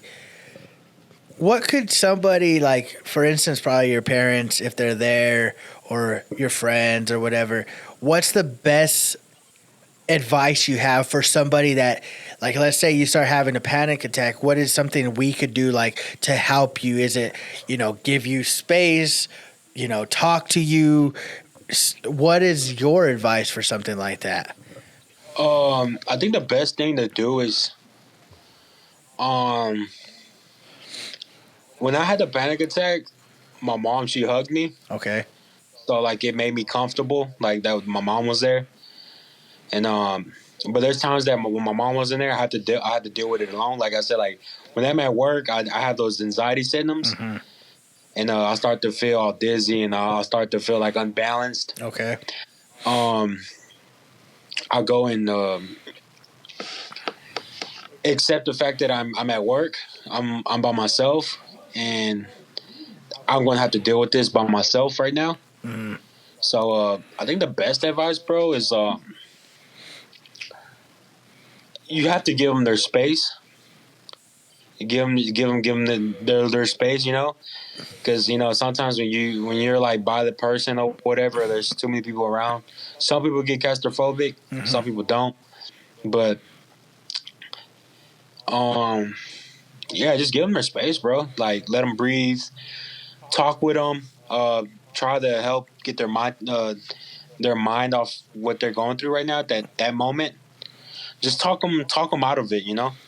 Okay. Talk about something that's off topic. Sometimes that helps. I remember my first therapist. She told me if I feel like I'm about to have a panic attack, look at everything that's around you and start naming every single color you see or describe the item that you see to help you keep your mind off things and to get your mind going. So that's pretty much give them your space and help them talk out of it. Like talk them out of it, Okay. or just talk about some random sports or something. Okay, so basically, make sure you're not like Overwhelming. in their bubble, Yeah. but at the same Yeah. time, pep talks or just a complete change of direction as far as conversation goes. Yeah. Okay, I mean that makes sense because I'm not gonna name any names, but I've been there where it's you. I wouldn't say I started freaking out, but it's almost a sense of like it almost seems urgent because it's like, okay, hold on, like what's going on, and how can we? Because like I said, I've experienced that heavy breathing, like fast paced, heavy breathing. Like, okay, breathe, relax. Things are gonna be okay. But I feel like it's like that's obvious. Yeah. Yeah. Mm-hmm. That's the only issue because it's like, well, yeah, that's obvious. Slow down my breathing and think about something else. But it's like, what else could I do? Yeah. You need me to like, I don't know. I don't even know it's hard to say because again, I think everybody's a little different. Yeah. No, I'm not there yet on my profession. Mm-hmm. You know what I'm going to school for, but from my experience, like calling someone, calling someone, it's hard, bro. Like when you're by yourself, bro, it's like it's hard, man. It's like, bro, I had so many anxiety attacks that I started to get used to it. You know, right. like mentally, I have like like I said, yoga. Yoga is the best thing.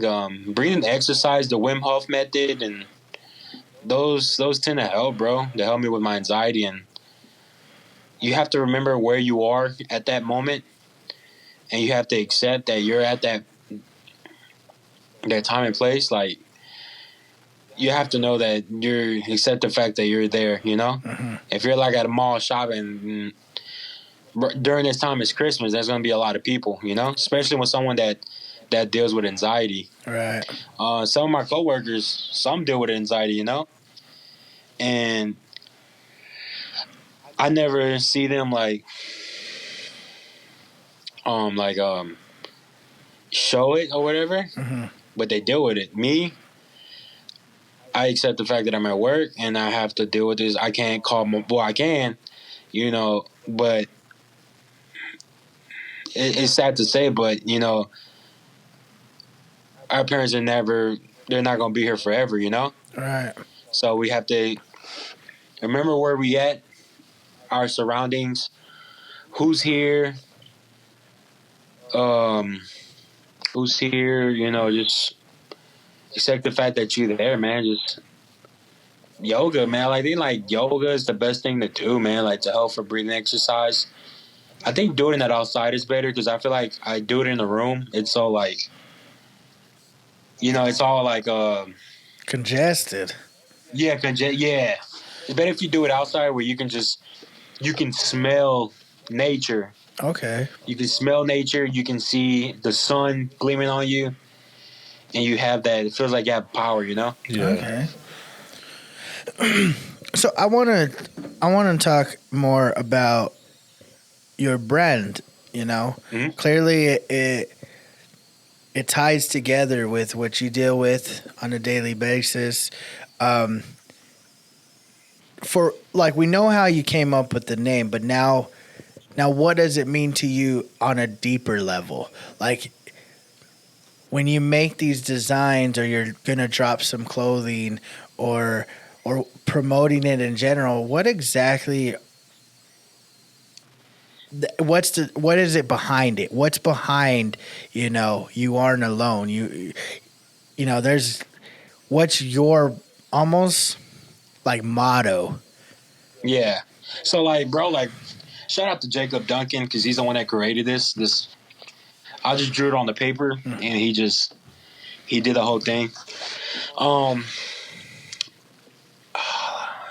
The world, bro, is like it's not. I deal with it, and the people around me. I know some people that deal with mental health issues around me deal with it, but it's like it's not just me and us, me and them. I mean, it's everyone in this world that deal with it, you know. And it's not me, my homie. It's someone in another city, you know, another city, another state, country, and continent. It's everyone.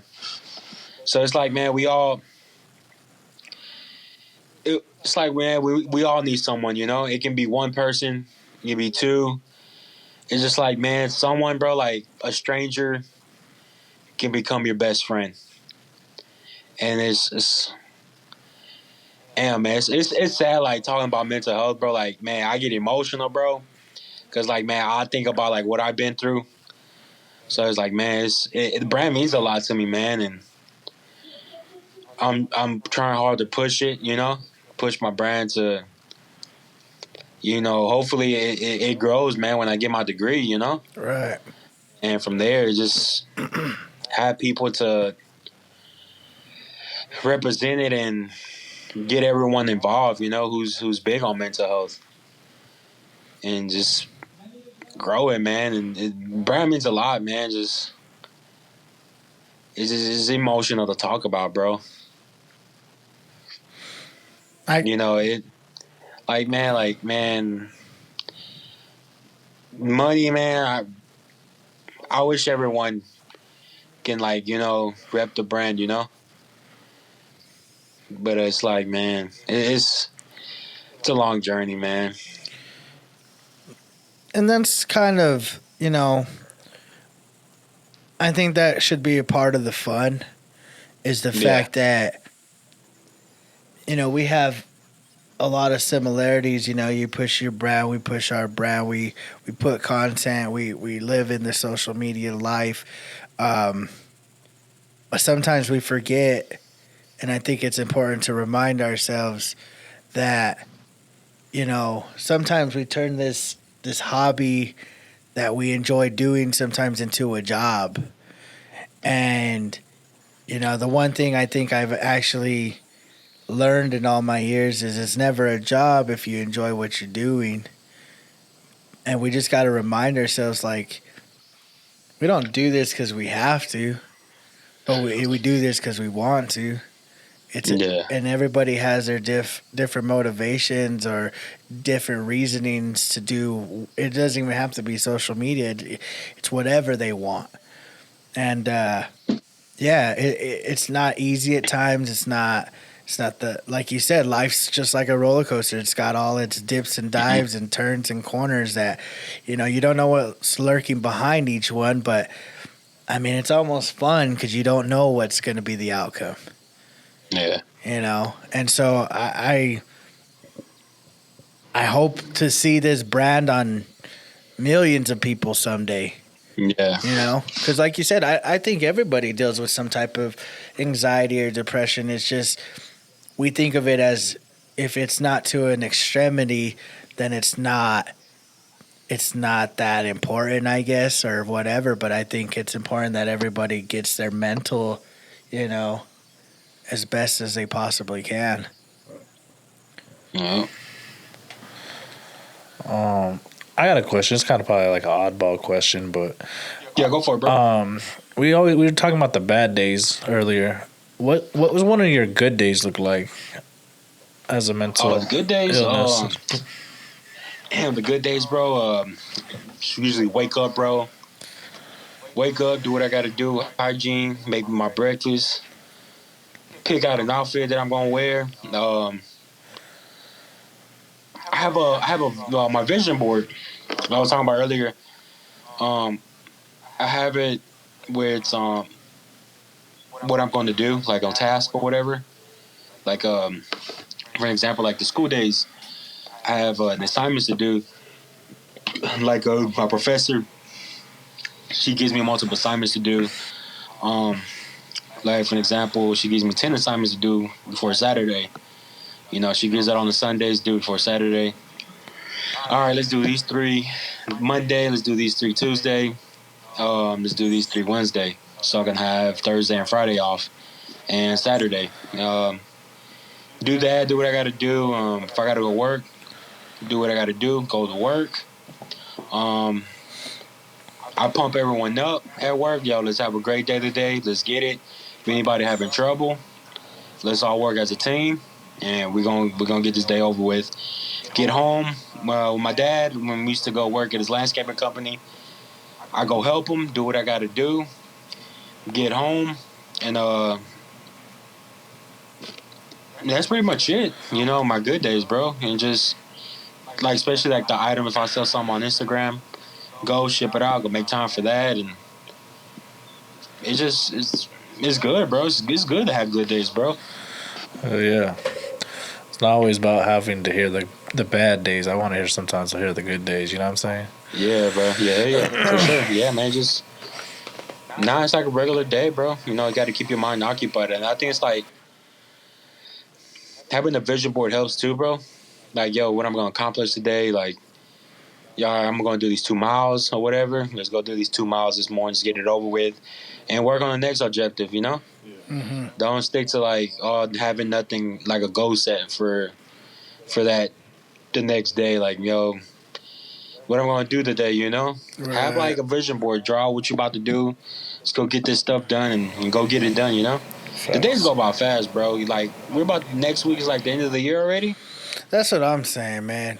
2020's been, you know, it's been what it's been. We're not gonna go all into that, but let's talk about that. Let's get on that positive wave. What are some goals that you've either thought about, written down, or trying to, forecast in your life by speaking it into existence? What's something for 2021 that you're just, what's your plans, man? Man, 2021, bro. Like, man, bro, I'm about to pay off my car this upcoming year, bro. Nice. And that is the biggest goal that I want, like, paying off my car. I pay it off next December. Oh, yeah. Heck yeah. Dude, I had that car since 2017, bro. Hell yeah. My parents, they taught me young about credit and stuff like that, so went ahead and got a car with my dad, and damn, dude, it's been almost 4 years, dude, and my car is about to be paid off, and my biggest goal right now, man. I got some other things that I can talk about, but it's personal. Other things I got involved in and whatever. So I hired someone to handle that. But other than that, man, my paying off my car, bro, it's like the biggest goal right now, and finish off with this semester strong, bro. This upcoming semester, this whole year, and this year, next year, pay off my car and paying on my car, bro. Is the biggest goal, bro. Oh yeah. I want to say like, yo, this car's mine, you know. Hell yeah. Like I don't want to say like I owe money, you know, to whoever sold it to me. Like, yo, I want this car, like it's mine, you know. That's my biggest goal, and I want to get a new car, bro. Like I want to get a new car, my dream car, the Honda Accord Sport. Mm-hmm. I want to get that so bad, bro. Like my eyes is on it, bro. Because as soon as I pay off my car, bro, I'm gonna have freedom to do whatever I want to do, travel, or I want to travel this year too, bro. I want to travel like out of the state. I want to go to like LA or Miami or New York, whatever, bro. You know, go link up with the homies or something. You know, go to where they live. You know. Yeah. Hell yeah. But man, I'm just hoping that everything's get good, bro. This upcoming year it calms down, but paying on my car, bro, is the biggest goal that I have. Like my eyes are set on that, bro. Like paying off my car. That's what's up, man. Like, my mindset is on that, bro. I'm rooting for you, my dude. Yeah, appreciate it, bro. That's a big accomplishment in anybody's life is doing shit that you started from, years ago to get into that end goal. Not everybody gets there, and so hell yeah, man. Congrats to you. Keep pushing into school. I mean, thank you, bro. I can't express like how all of us have opportunities. There's not a one-way ticket to success. You make do with what you have, and you create your own paths. Yeah. And so, nah, man. Well, I was getting another phone call. My bad. Well, I mean, is there anything else you wanna? You know what? I do have a question. Yeah, go for it. I want you to give us some type of like a positive way of speaking to any and everybody that deals with mental health. What is cool. I want you to give us your best speech. I know we're hitting you surprisingly, but I think you got it, man. You got it in you. You good. I got you. So go ahead. Man, like I'm telling you, like it gets hard, you know? It gets hard. And but you know, life is not in the line. It's a roller coaster. You know, they're gonna have obstacles. But you never give up, and you know, tomorrow ain't promised. So do everything now. You know? Cause now later becomes never, you know? Do it later, you're never gonna do it. Have a vision board. Vision board always helps. Set goals in life. And achieve everything one by one. Me, for an example, I had my car for 3 years ago. About to have it 4. About to pay off my car. Biggest goal in life right now, paying off my car. I want a dog also. I'm going to get the dog next year. My parents finally let me have a dog. So I'm very happy about that. Golden Retriever, I'm getting that. Honda Accord Sport, I'm going to get that. You know, it may not happen tomorrow, but eventually it's going to happen. Put your heart into it, put your mind into it. You know, if you don't, you won't achieve anything. Positive mindset. You got to have a positive mindset. Don't ever be negative. There may be some slip-ups. Learn from it. Mistakes, learn from it. You know, what can you do to better that situation? You know, turn the negative into a positive. Don't ever look at it as a bad thing, you know? Like me, I was sorry in basketball, but I became a LeBron James. I'm out there hooping, you know? You got to train, you know? In order to become a LeBron James, you got to train hard every day, you know? Grow in the business. You got to grind every day. You want to grow your thrifting business. Force yourself, you know? Don't be in the bed. Don't be out there sleeping. Go out there and go get it, you know? Nobody's going to give it to you. Nobody's going to hand it to you. All this stuff that I got, I work for it, you know? The microphone that y'all using, the headphones, y'all work for it, right? Facts. Y'all work for it. Laptop, everything. Y'all work for it, bro. Nothing's handed to you, man. Like, gotta work hard, man. Like, it get tough at times, and I know it's a struggle dealing with mental health, but what is that animal that turns into a butterfly? Caterpillar. Caterpillar, yeah. I'm a caterpillar right now. I'm a caterpillar. Soon I'm a what do they break out of? The cocoon. Cocoon, yeah. They break out of that. And you turn to this butterfly and boom. You know what I'm saying? You gotta work hard, man, and set goals in life, and one by one, like, you know, some people they want to be married by, like, especially my generation. Everybody wants to be married at 25. Everyone's controlled by society. Everyone wants to be married by 25. Everyone wants to have a car, a house at 25. You know, everybody wants to do, and it's beautiful to get married in your 30s, your 40s. You know, you can have a kid in your 30s. Never rush anything. It takes time, and you got to put the work in. My brother, he graduated with his master's degree last year. It took him 8 years of school. He never talked about having a girlfriend. His mindset was always school. Let's study and let's put in this work in. It's gonna be stressful, but eventually it's gonna come. And he graduated. He's a teacher and athletic trainer now. He's achieving. He's recently just graduated. He's not finished now. He still have more years to come. You know, I don't know what his next goal is, but I'm happy for him, and he's beat the odds, you know. And just work hard, man. Just never give up. Shit gets hard, but man, y'all got it, man. Same, brother. Same to you, man. Yeah, Stay bro. Positive, my friend.